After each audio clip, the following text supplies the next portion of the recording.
Hey y'all, it's your girl Stephanie. This is Wrestling Color Podcast right here on YouTube. Make sure y'all thumbs up the video. Make sure you subscribe. Make sure you follow me on Instagram, Twitter. Those links are at the top. Make sure you go check out my new political pop culture podcast. That link is somewhere available. Support me. We having a good time. I got a lot of plans, a lot of things I want to do. Welcome all the new subbies. I appreciate y'all. Go ahead and have a seat. Take your shoes off and chill. Let's dive into this. First of all, for those that want to know where Bianca Belair is, well, let me tell you, real quick update on Bianca Belair. If you don't know, because she's on main event number one, which is just, I just don't. Number two, she started and introduced to Raw with her husband Montez Ford and Angelo Dawkins, and that was cute. And I thought they was going to feud with Zelina Vega, Andrade Cien Almas, and Angel Garza, but I guess not. So since the Street Profits has turned into clowns, as most of us predicted, because they black and they clowns, there was no space for her there. And maybe that's a good thing. But the sad part is there's no space for her, so they have nothing creative for her to do. When honestly, she could literally pick up where she left off with fucking the juggernaut, Charlotte, but they chose to go ahead and throw her on down to main event, and I don't know. There's no plans for Bianca Belair. Oh, gosh. I'm on my own against the wall. I still support her cute self. Y'all can follow her. She got a YouTube with her husband, and they're super cute, beautiful couple. When they finally pop out some kids, it's gonna be lit. All right, so I'm on the internet minding other people's business, and I came across this Forbes article. Because it's real interesting. I am the Representation Matters queen, right? And I have asked Brandy, the chief operating officer over at AEW, where was the diversity? She said some dumb shit. I wasn't upset. Well, I was annoyed. And she continues to just skirt the issue and just be one of those. But then she goes up under what's her name? Oh, the Glow Queen, because I can't. Trinity for two. She goes under the Glow Queen's Instagram and gives this long fucking speech about when I'm black, but you won't do that over at AEW on your own platform, because Trinity is over there giving all this information to her followers about, the wealth gap and things of that nature. And this bitch is over here. Well, I ain't like, what are you doing? I was like, well, what are you doing over here? I'm surprised she didn't block me, which is good, because I'm going to get with her again. So AEW came out with this whole, we're going to be diverse, everybody's going to get a chance, and we're going to be inclusive, and we're going to do it, we're going to do it. Well, according to this article, which we're going to go through, because, I know y'all happy, but it's not the optimal time for some of the shit that's going on, and it's kind of, I'm suspicious. Don't be suspicious. WWE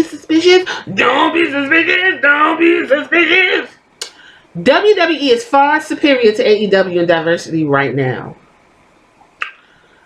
Let's hear this article, folks. It's in the Forbes. So AEW continues telling anybody who will listen that it's the more progressive wrestling brand. WWE continues to outshine its competitor in diversity and inclusion despite WWE's aggressively uncomfortable history. Aggressively? Try combatively uncomfortable. AEW president Tony Khan is coming off an unearned victory lap after conveniently revealing that Hulk and Linda Hogan have been banned from future events. Pause. The reason why that happened is because Linda decided to be a whole racist tramp and go on this whole spiel about black lives don't matter, all lives matter, and the white and Hulk Hogan's over there, brother, and Then he should have blocked Brooke because Brooke wasn't helping, and Brooke take all the black dicks you could think of. That's why her daddy was mad because she was getting dicked down by black men. She talking about don't come over here with that, and then Nick done killed people. We didn't forget that Nick, that whole family fucked up. And if you want, you could go and look at Hogan Knows Best and watch him lust after his daughter in the same vein of 45 and his daughter. Moving right along. Tony Khan went ahead and took that opportunity to say, y'all can't come to AEW events with that racism. Okay, Tony.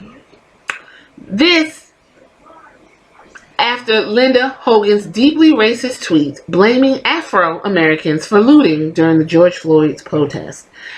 I don't mind the term Afro-Americans. I call myself Black American, or ADOS. Afro is a term from the 70s, and being that I have this huge afro right now, I like it. But she was being disrespectful to black people in any case. The lip service from Tony Khan about Hogan's banishment was co-opted by comments made to the Wrestling Observer newsletter. What he said on tape long before George Floyd, I've told people I can't work with Hulk Hogan, said Khan.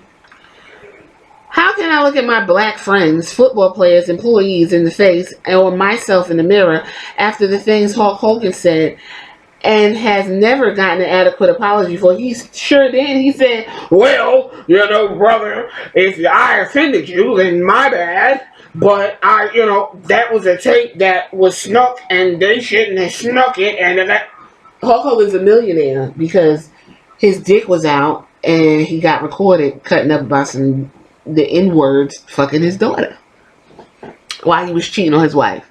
So if you want to see Hulk Hogan's penis, it is available on the internet. He can't blame what he said on tape on the dangers of social media. Companies like Adidas have learned the hard way that there's a huge difference between branding yourself as progressive and actually delivering on those claims. Banning Hulk Hogan for his past racist behavior is on brand for AEW. AEW has also made attempts at inclusion by featuring talented such as transgender former women's champion Nyla Rose, Sonny Kiss, a gay wrestler, bit player who's seldom used, and Scorpio Sky, who's a tag team champion for 83 days. I'm gonna tell y'all why Sonny Kiss don't be on TV. Because of y'all. Sonny Kiss ain't on TV because of y'all, because y'all can't handle what Sonny Kiss is giving. He wears women's wrestling gear. He has a big butt. He's flamboyantly gay, but he can wrestle. And they keep him on AEW Dark. They keep him in the stands, but they will not put him on national TV because of the way you have received Nyla Rose. You continuously call her a man. You won't respect she's transgender. She's doing what she needs to do. It's a lot that wrestling fans, please. Let's move on. Now, celebrating its 1-year anniversary, however, AEW's only minority champion is Hikaru Shida.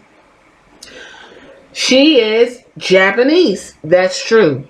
It could be argued that white wrestlers in AEW would be enjoying a clean sweep right now as wildly entertaining top star Britt Baker, easily the most pushed woman in promotion, was not currently on the mend from a leg injury.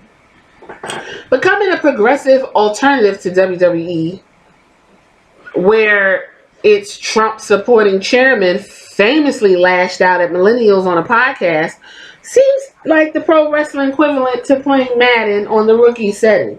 In fact, nothing sounds easier than being more progressive than a company that waited almost 70 years to crown its first African-born WWE speak for 100% black. Pause. Remember, I say WWE has not had a black American champ. When I talk about black American, I'm talking about us. Y'all don't consider black Americans like directly from the continent. So because we all mixed up and all fucked up because of slavery and all of that. WWE calls Kofi Kingston African born because I guess they like, you can't get no more blacker than that. And we were supposed to embrace that. Yes, it was a great moment and it was beautiful and all that, and that got real tired real quick. But we still haven't gotten our black champion, and I think fucking Big E would be perfect. And I'm going to continue to say that. Just wanted to point that out. But as AEW continues to develop a promotion, it's only become more like WWE. From Cody to the Revival, to Jon Moxley, to Chris Jericho, to Brody Lee, AEW has poured its resources into one white former WWE wrestler after another. AEW's palpable lack of black excellence became such an issue, Executive Vice President Cody Rhodes had to address these concerns at a media call in October. I think African American representation on our brand is huge, and there are some absolute studs, men and women, that I would love to be a part of AEW Dynamite. Let me tell you something. The black women on AEW is Brandy, Big Swole, and old girl, and Awesome Kong. Y'all could sit here and argue with me about fucking Nyla Rose. She is called the Native Beast. She goes by her Native American heritage. It's just recently the bitch said that she had black in her. All I knew was she was Native American. And she's biracial. I'm talking about black. 3 women is all AEW got on their women's roster. Because what's his name? The guy, the guy that's the tag team champion, who does the ladies wrestling, he really loves him some Japanese women. The Bullet Club dude, whatever his name is. We're going to do everything we can to provide the most diverse roster, and first and foremost, the best roster, whatever that means. In the 6 months since those comments were made, AEW has hired 0 black wrestlers as part of its full-time roster. Though comedy wrestler Pineapple Pete might qualify, despite not being listed as a member of personnel. AEW Dynamite has connected with young audience on Wednesday nights far better than NXT. A prevailing theme of Wednesday Night Wars is AEW's absolute dominance of the 18 to 49 demographic, where it consistently ranks inside or just outside the top 5. AEW's impressive demos suggest that it will build upon its young following by embracing elements of black culture. That doesn't simply mean hiring black wrestlers it seems to be struggling to find, but also appearing on various black media platforms that resonate with young viewers of every persuasion. As WWE makes do during a pandemic with limited number of essential staff performers, the promotion has seen an explosion in black excellence. Listen, that black excellence shit, please, okay? The current surge of success for black wrestlers in WWE is reminiscent of summer 2008 as the worldwide leader looked to do damage control after top producer Michael P.S. Hayes was suspended for using the N-word. Heading into Backlash, Apollo Crews, the Street Profits, The New Day, and Sasha Banks are all champions. Bobby Lashley is the number 1 contender for the WWE champion. Keith Lee holds the North American Championship, with only time standing between him and the world title when down in Full Sail. All told, 84% of the current champions in WWE, or 10 out of 12 current title holders, are minorities, with Asuka and Bayley also holding down the women's division. You know, Bayley is Latin, if y'all didn't know. And then Asuka's Japanese. Sasha Banks is biracial, but fine, y'all threw her in the black box. Okay. Of course, the true WWE fashion, the only 2 titles that minorities don't hold are the 2 world titles on either brand. Because, God forbid, Bobby Lashley has that damn WWE strap wrapped around that big, thick chocolate waist of his. He looked like a molded Tootsie Roll. Let me tell you, I would put his pecs in my mouth. I'm sorry. I just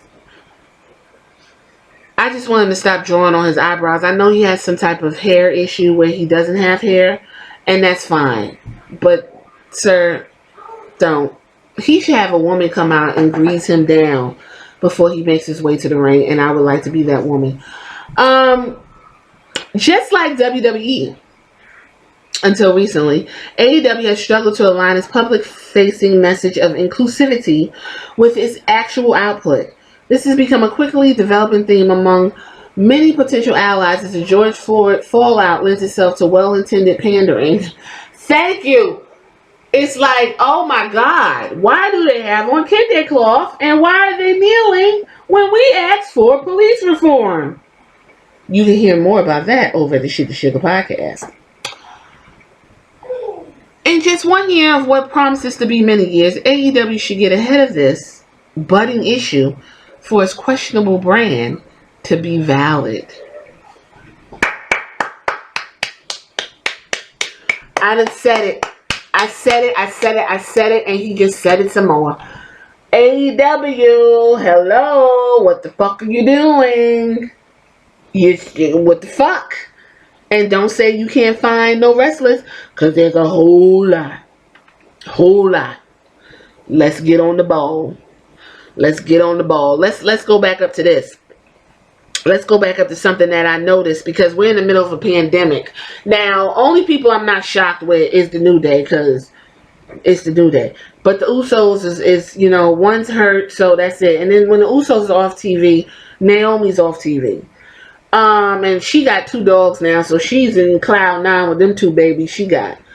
Head into Backlash. We got Apollo Crews. Let's talk about it real quick. Apollo Crews. And you can go back and listen to my episode focusing on Apollo Crews, because he even said himself, and at that time, nobody was checking for Apollo Crews was fine worldwide when he was with them, which was Dana Brooke and Titus O'Neil. Apollo Crews. Now all of a sudden, Apollo Crews done turned somebody on in the background, and that's another one who got a fabulous physique. Fabulous physique. He's about 6'1". If Apollo Crews was about 7 shades lighter, he would be the WWE champion. But he's not. He's the United States champion, and who knows how long that's going to happen. But it's during a pandemic. It's during a time where there's no audience. If there was an audience, Apollo Crews would not be champion. I'm telling you that right now. The Street Profits.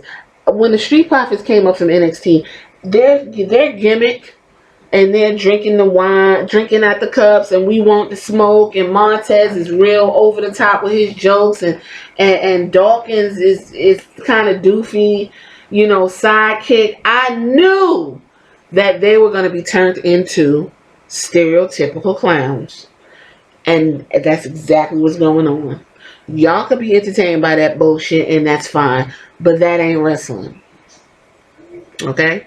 Sasha Banks has been floating around since she's been back and after she slapped the fuck out of Natalya, took her wig off. She's been floating around behind Bayley at one point now. Before she was just in the, you know, fucking up Becky. They had that Hell in a Cell classic match. Nothing came of it. Sasha should have won then. But she managed with Bayley to win the WWE Women's Tag Team Championships. And they, you know, I guess they're going to run around with that and use those championships to build the storyline of their friendship falling apart. And then at some point they will fight for the WWE Women's SmackDown Championship that Bayley, who is Latino, has wrapped around her wide hips and big butt, but she's not fighting nobody because there's no one to fight. So there goes that. And then you got the tried and true New Day, because New Day rocks and they're going to give you what you need, and there is really nobody for the New Day to fight.